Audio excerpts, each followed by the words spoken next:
Hey everyone, and welcome to my review of the Canon RF 15-35 f2.8 L series lens for the R system. This lens has been on my wish list for a very long time, and when I finally got it about 3 months ago, I was really excited. It's an ultra wide angle lens, which means it's actually really good for capturing wide spaces, such as real estate or doing something like vlogging. So after owning this lens and using it extensively over the last 3-4 months, I wanted to share with you my thoughts and experiences with this lens and see if it's something that you'd be interested in as well.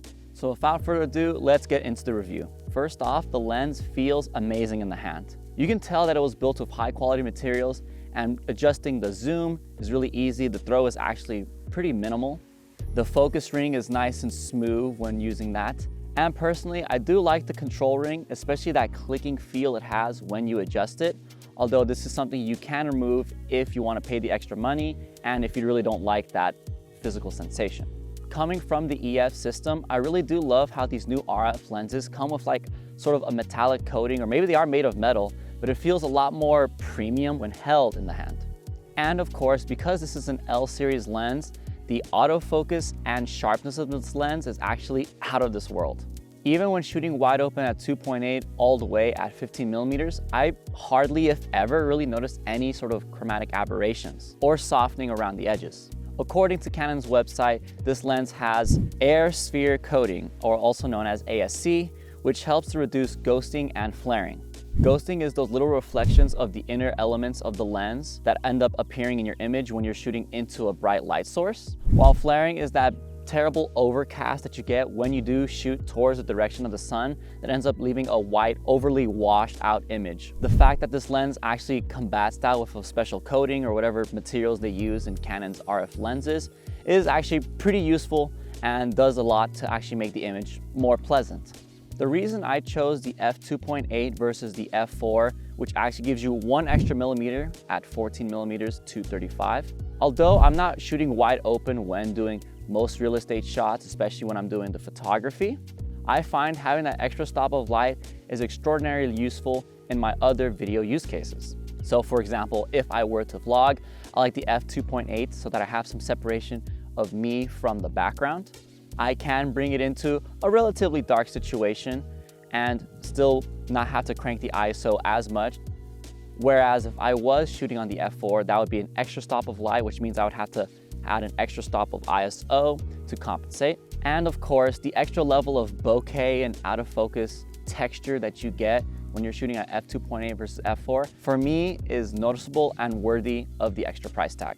When talking about the autofocus, it seems like these new R series cameras are absolutely amazing, as is per usual for Canon cameras. But coming from the old EF system, I did notice that the RF system is actually just that much more better. I mainly shot with the EF 50mm or the EF 24-70, and although the focus was good even when adapted to these cameras, I can sense the difference when actually using native lenses on my R6 Mark II. It's just so fast, so accurate, and in fact on this lens particularly, very quiet, so it's perfect if you are shooting videos and stills. It has a minimum focusing distance of about 0.9 feet, which ends up being, I don't know, about 10 inches, which is pretty useful so that you can really get close to your subject, although it will distort that person if you get that close, but it allows you to, get a little bit more separation and have that near focusing object with a ton of bokeh in the background. And of course, the lens does come with image stabilization.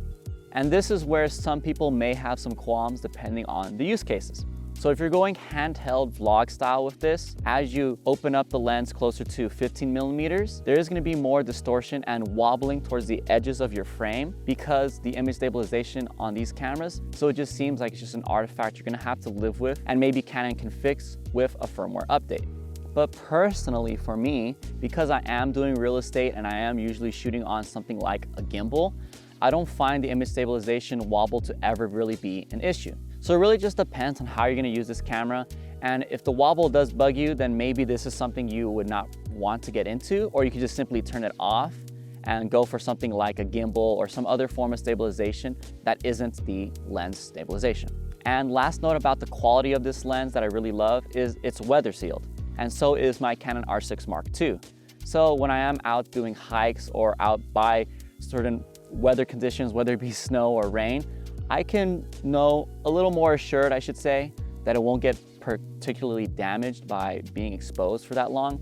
Obviously, ideally, you would still cover up your body and lens, but you at least have some sense of safety and protection against those elements. Now let's go on to the usability of this lens. From personal experience, I have absolutely fallen in love with this lens. This is not my go-to lens. I actually do prefer my 28 to 70, but when the 15 to 35 is needed, it's absolutely fantastic. The zoom range is just the perfect variety for vlogging, real estate, landscapes, architecture, and even environmental portraits. And going back to the f2.8, it is decently useful in low light situations when compared to something like the stock lenses or the f4 variant. When shooting real estate, I do tend to be at 15 millimeters, and otherwise, if I'm going for portraits or environmentals, I live between 24 and 35 millimeters. And as long as you're not so close to a human face, there won't be that much distortion when shooting at those focal lengths. Unless, of course, there is some sort of creative idea that you're going for, it is fun to shoot ultra wide really close at your friend's face. I do tend to take this lens with me on hikes and other nature runs because it is such a perfect focal range for doing those environmental shots as previously mentioned. And the lens is fairly lightweight, so it's not super heavy compared to something like my 28 to 70. It's insane how sharp and clean the images come out of this lens. I'm really not used to it, having lived in the EF mount for a very long time. But for me personally, I don't mind having that clinical sharpness. It's really useful in real estate. Overall, I'm gonna be honest with you guys, I have no real complaints with this lens. I got it for a bargain deal actually. I found it used online for about $1,700, and normally this thing retails I think for $2,200 or $2,400. So I saved a ton of money by actually buying this used, and it actually looks practically brand new. I don't even think the previous owner or whoever had it before used it at all. However, at the time of this recording, there is a $200 rebate on Canon's website, so you can get this new for $200 off. Otherwise, I would really recommend trying to find this refurbished or used online and get yourself a really big discount. So is this lens for you? Truthfully, the wide angle focal range really limits you in terms of the type of work you're going to be doing. So I would recommend it for 4 types of people. 1, vloggers. 2, real estate photographers and videographers. 3, landscape shooters. And 4, environmental portrait photography. If you're someone who likes to shoot more like sports or live events, this lens comes in handy for capturing those establishing shots, but it's not really good for getting close in on the action without having to be pretty much 5 feet in front of the person or subject. So just know that when you're using a wide angle lens just like this, you're gonna be using your feet a lot to actually frame the stuff because you don't have the ability to just simply zoom in and capture a narrower field of view than you would say on something like the 24 to 70 or even the 70 to 200. But those come with their own drawbacks as well. In fact, you wanna see my review of the RF 28 to 70 f2 lens, you can check it out here. If you have further questions about this lens in particular or anything else Canon related, please leave your comments and thoughts down below. Thank you so much for watching, and I'll see you guys in the next one. Ciao.